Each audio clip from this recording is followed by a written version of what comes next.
Imagine for a second that you're watching your second favorite YouTube designer and you're watching them go through this really interesting technique, but then when you turn around to go to your own computer to apply it to your own design, it completely fails. The problem with most designers on YouTube is that they're teaching you how to make things pretty, but they're not really teaching you how to make them good. That's because they taught you how to decorate and not design. Full disclosure, I've been guilty of this too, but we're changing that today.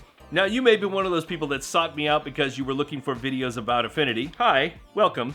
Thanks, you're awesome. And if you are newish to Affinity, then you may be newish to design as well. And what I'm about ready to share with you may confound you, but it's probably the advice that you should have gotten before you even downloaded the apps. But before I share that advice, I wanted to ask you, did you notice something different about this video? Assuming that you've actually watched any of my videos before. I didn't introduce myself. I didn't go into some repetitive soliloquy about who I am and what I'm supposed to be doing on this channel, which is the advice that many of the how to be a YouTubers will give you because they make the assumption that people are not gonna watch my videos unless I go on and tell you exactly who I am and why I'm here. But you already know why you've already made it this far in the video, and that was by design. I tried to craft an introduction that was catered specifically to you so that I could try to compel you to come in and watch the rest of what's happening in here. Now, of course, it's my job to keep you informed and entertained, but the point is that I got you in the door. And I did so because I said something that was relatable enough to you to compel you to watch further. That is design. So what's the advice that you should have gotten before you downloaded any of the Affinity Photo, Affinity Designer, Affinity Publisher apps? Stop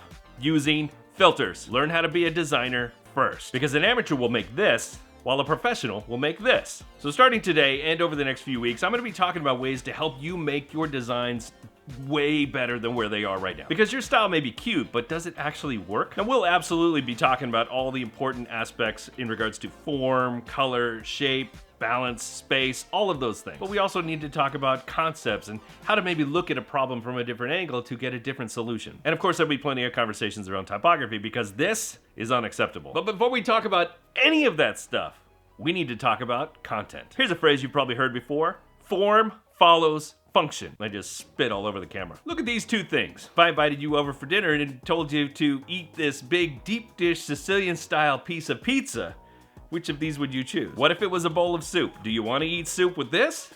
I mean, you probably could, but it's gonna take you a whole lot longer. The spoon is obviously better for soup, but this is a spoon. Would you eat soup with this? Again, you could, but you're probably gonna be wanting to wear a bib if you do. This one is obviously better for pulling the soup out of the pot and into the bowl so that you can then eat it with this, along with the Sicilian pizza, which you eat with this. Form follows function. Purpose behind the design is the single most important aspect for whatever it is that you are designing. If what you made isn't serving the purpose of the individual that's using it, well, then it's a failed design. Here's another example. Imagine you're driving down the avenue and all of a sudden you come across a school crosswalk. Which of these two signs not only gets your attention, but also spurs you into taking action? Sure, the one on the left looks pretty nice, but you might just look at it with confusion as you careen through the middle of the crosswalk, nearly killing the woman who's trying to just ferry her kids to school.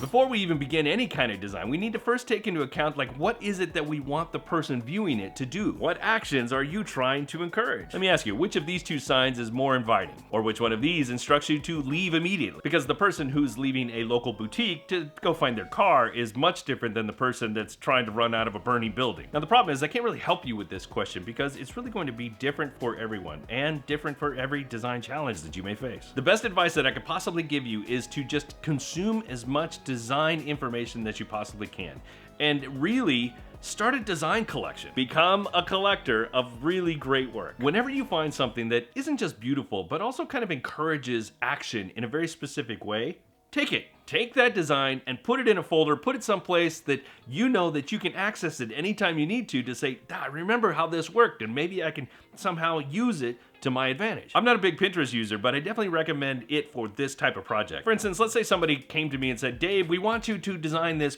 poster for this ballet event that we're having at our local theater house. Is that a thing? Theater houses? Well, I'd probably turn them down because I'm not doing any client work right now. Thanks very much though. But if they came back and they threw tons of money at me and I decided to accept the job because, you know, everybody can be bought and I'm no different, considering that I know nothing about ballet at all, the first thing I would do is I would go to Pinterest and I would create a pin board that's filled with nothing but stuff about dance. I put in pictures of dancers, event posters, theater posters, colors, shapes, things that all kind of go with the idea of ballet. And it also might throw in some images there of the city or the surroundings because, you know, some of that might come into play. And let's be honest, a ballet in Harlem is going to be much different than a ballet in Provo, Utah. But again, it's not just about finding a bunch of pretty pictures, but rather finding elements that inspire action. Because design is more than just pretty pictures, and it goes way beyond the scope of just mastering some sort of filter or adjustment technique that somebody on YouTube taught you. And over the next several videos, or however long that's going to take, I don't really know what that means just yet, we will talk about all these things. We'll talk about the form, we'll talk about the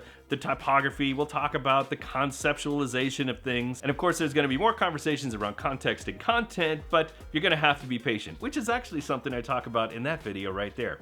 Hi, I'm Dave, I'm a designer. See you next time.